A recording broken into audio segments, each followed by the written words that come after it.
Siyanamkela Avalanche of Grace, igama lam ndithenjiwe. Molweni, sizawufunda uYeremiya 24 namhlanje. Umxholo wakhe uthi iingobozi ezimbini zamakhiwane. Verse 1. Undikhoyo wandibonisa iingobozi ezimbini zamakhiwane zibekwe phambi kwendlu kaNdikhoyo. Uyibone ephupheni uYeremiya, the weeping prophet. Le nto yehla emveni kokuba ukumkani uYekoniya, unyana kaJoyakimu, kunye neziphathamandla namagcisa nabasebenzi beentsimbi bakwaYuda bethinjwa ngukumkani uNebukadnezari waseBhabheli. Abakumkani bathinjwa ngukumkani waseBhabheli. eBhabheli apho kukhonzwa khona ezaa zithixo. Yona nto uYehova watsho kubo, wathi wabona ke ngoku xa senikhonza ezi zithixo ezengaka, oBhali neBhakela, oBhakizonga, enguthixo wenu, ndizanisa khona phaa eBhabheli, izobakhonza nonele. Ayisithi ke apho South Africa into ekufuneka siyenzile thina uguquka. Asithandazeleni South Africa iguquke in the name of Jesus.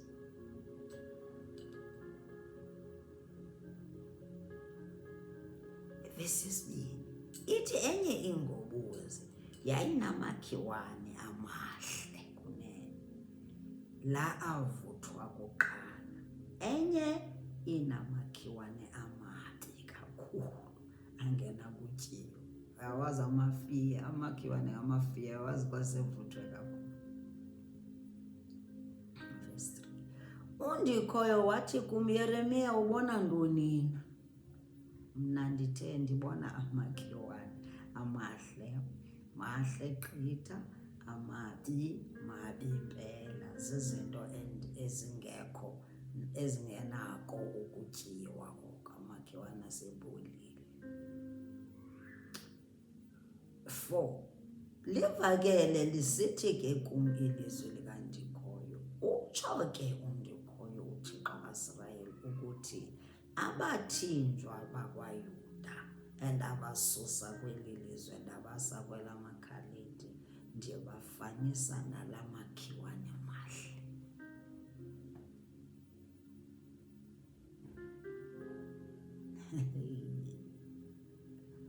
Asazi thina ukuthi singawaphi namakhiwane.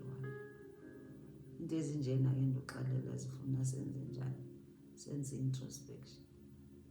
Sisondeze kuye sithi Yehova sicacisele empilweni zethu, silungise, sifuna ukulunga. Verse 6. Ndiyakuhlala ndibabonelela aba bantu baba, ndibabuyisele kwalapha, ngoba baba obedient, bavuma uYehova xa sithi mabaye phaa. Yona nto uYehova wayifunayo ke nakuthi i-obedience. Ndiyakubakha, uthi ndiyawubakha aba bantu, ndingabachithi, ndiyakubamilisela, ndingabancwathuli. Oh, hallelujah. Sithembiso, that's a beautiful promise. Siyeboma phezu kwezithembiso zakhe ngempilo zethu, ukuthi uYehova sakhe ngasichithachithi, siyaguquka. Asifuna uchithachithwa uYehova. Uthi verse 7, ndimthanda kakhulu, uthi ndobafaka intliziyo endiqondayo. Uthi ndobafaka intliziyo endiqondayo, emaziyo, bazi ukuba ndinguNdikhoyo, ndim.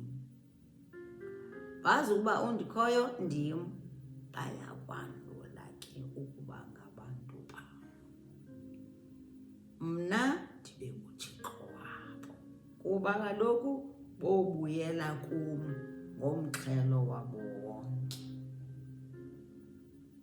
Bazawubuyela kuye aba bantu ngumxhelo wabo yonke. Andithi ke ngoku imessage yethu thetha nathi. Ndiyasithanda esa scripture kanti savele engqondweni yam ese sikaJames esithi surrender. Sithi ake sithethe ngelanto ngesingesi. Sithi submit yourselves then to God. Resist the devil and he will flee from you. Usurrender. Khona iversion ethi surrender. Kufuneka ke ngoku ke into ezasinceda nathi ukuthi we surrender our lives to God and do what? And resist the devil. Sisuke ku-devil, sisuke kwizinto ezimbi. Utsho njalo u-Apostle James Christ advice. Xa siphakathi kwamadala, siphakathi kokulwiswa uSathane okanye siphakathi kokukhonza izithixo, uthi ke ngoku masisuke, masisarrender our lives to God. Nitheni ngesiXhosa? Nithanda nokuba siyazi nangesintu singathazange simmamele. Ethi zinikeleni, masizinikele ngokupheleleyo kuThixo, simchase uSathane azonibaleka. Uyathanda akathandi uzosibaleka, ngoba ngantoni umuntu esikuye sizinikele. Sinikele kubani impilo zethu neengxaki zethu, sithi Yehova nazi, sisuke kwizinto ezingafunwa nguye. Uthi uzosibaleka. Egama kaYesu Kristu uyathanda akathanda uzobaleka. Makabaleke. We command ukuthi makabaleke, makasuke. SikuYesu Kristu. SikuYesu Kristu. Ibe thina sizambona njani uYesu ukuthi njena unamandla, ungisonini nanini, uThixo lothando. Sizambona njani? Ngoba sithi sike sijike sibaleke, sibuyele iphutha xa sisebunzima. Sibuyela iphutha sibone ngathi yana akasisebenzi kakuhle. Sihambe simdelelisa ngoSathane. Kanti endaweni yokuthi njini sisarende, sinikele, sithi Yehova sizinikela kuwe. Sizinikela kuwe ithi nje usarenda. Submit, amanye ama-versions athi submit to God.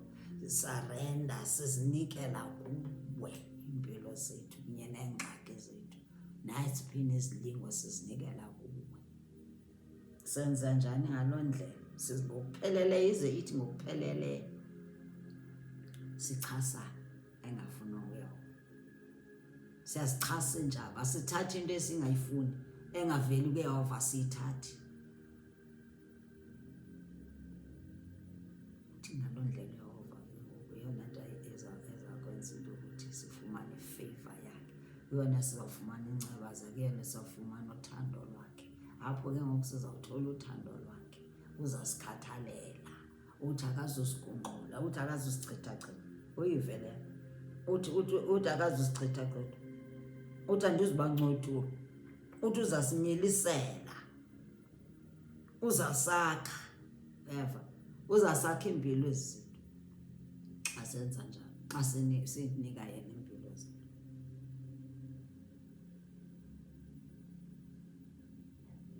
Uthi aba bantu bazobuya futhi bandikhonze ngeentliziyo zabo zonke, ngoba benze njani? Baye bamamela mina, benza into ethethwa ndim.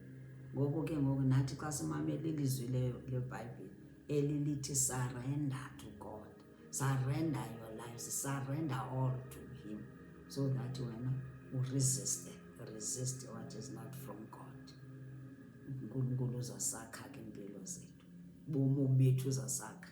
Sifuna ukwakhewa, sifuna ukwakheka, sifuna ukwakhiwa ngeHova, sifuna ii-foundations zempilo zethu zibe nguJesus. Verse 8 uthi kodwa yena ukumkani wakwaYuda uZedekhiya neziphathamandla zakhe namasalela eYerusalem nokuba lapha okanye aseYiphutha, bona ndibafanisa nala makhiwa mabi angenako nokutyiwa oku. Lowo ngumlomo kandikhoyo.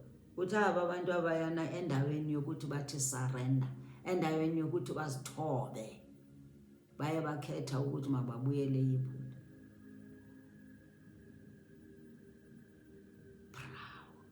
masingabikho proud, masingabikho njalo thina Afrika, South Africa, world, masingabikho njalo thina. Sithi sikhethe ubuyela eyiphutha, sikhethe nje ukuthi sibe sizibona ukuthi nje thina sikwazi uzithoba kuyawo. Ungumnini wanto zonke into emasiyazi.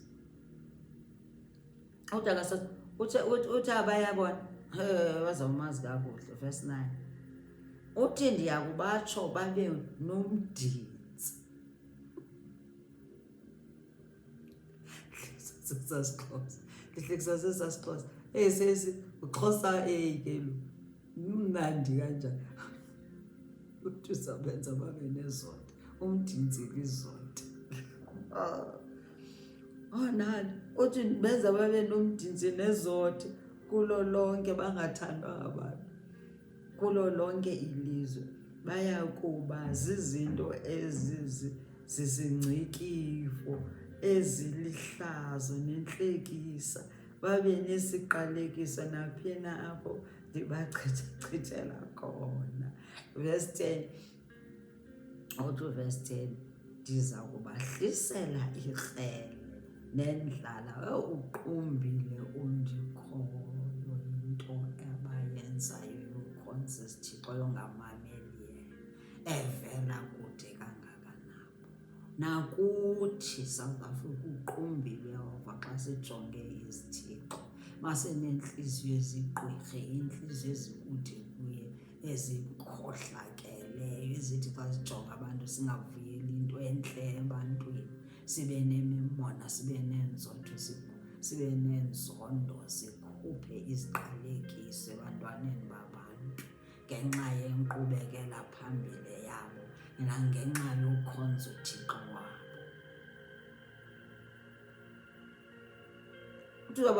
Uthi lizabahlasela ikrele nendlala nobhubhane bade baphele nya kweli lizwe lalineka bona noyise.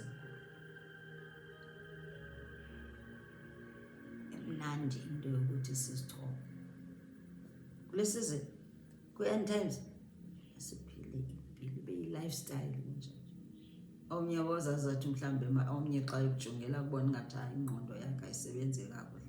Umbulela ngantoni Yehova ngoku? Sele umbulela ngantoni Yehova? Sesicela ixolo lantoni ngoku? Amane bebuzana mocking ukuthi sowufastelana, abanye babe nengxaki zokuthi utheni ufasta kangaka? Ufastelane ngoku kangaka? Kanti wena wenze njani? Uyasarrendaringa your life, uzinikela kuYehova ukuthi Yehova ndini nayi country yethu siyisisa kuwo, simile simele ilizwe lethu, simele ezilali ezinenkohlakalo, simele ezifamily eziloda ezithotsharwayo, ezihlukumezwa ngumoya omdaka kodwa zihamba icawe, simele zona. Have mercy on us, Lord. Ngaloo ndlela senza njani? Senza le nto Yehova ifunayo. Ufuna sizithobe, sizinike, sisarende kuye zonke izinto ezi, sizinikele kuye uzosiphakamisa. Kodwa intshabalalo yona iza ebantwini abaproud, iza kubantu abangaziboniyo ukuthi njena baro. Tshabalalo, hey, uzibilile uzuthi ndizabahlisela ikrele nendlala nobhubhane bade baphele nya, baphele kweli lizwe ndalinika bona ngoyise. Akasinike inhliziyo zokusithoba, akasinike inhliziyo ezilulameleyo. Nkosi kakhulu, thetha nathi kaloku le. Enkosi kakhulu, God bless you.